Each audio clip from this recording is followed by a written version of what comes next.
Well, it's simply hard to improve a car with a heritage like the Porsche 911. Technological advances are still being made to a car that has stood the test of time for more than 45 years. Systematically, we think we've reached the limit, only to be won over by yet another new version. Discreet best describes the external retouches made to the second generation 997.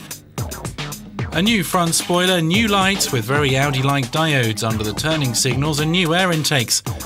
From the side, apart from the larger rear-view mirrors to meet American standards, there's nothing to report. There's a new spoiler at the back and thinner tail lights that have been given the same Audi-esque touch as the fronts. However, mechanically speaking, this 997 has been given a big once-over. A new engine equipped with direct injection.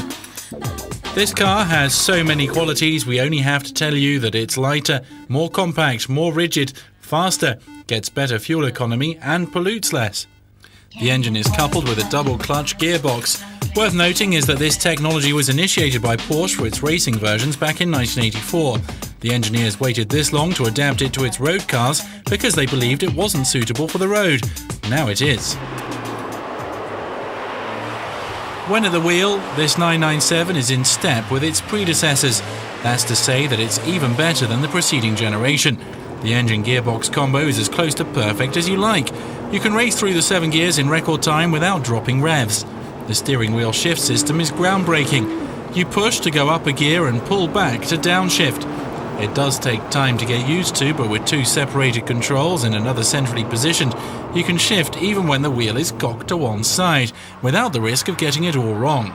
You can also use the gear shift, but it's a slight shame that the movement is opposite of the movement of your body. When it comes to driving, the brakes and road handling are about as good as it gets. There isn't even that classic yet sometimes scary Porsche sway derived from the rear engine.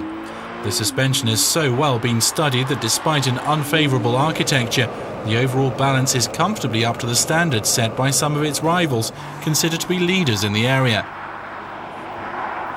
If there is a negative, it would be the quality of some of the plastics used in the interior and a wandering bodywork joint on the bonnet of our test car. Is it the exception to the rule? Well, we hope so, because the name Porsche is synonymous with performance, but also savoir-faire and reliability.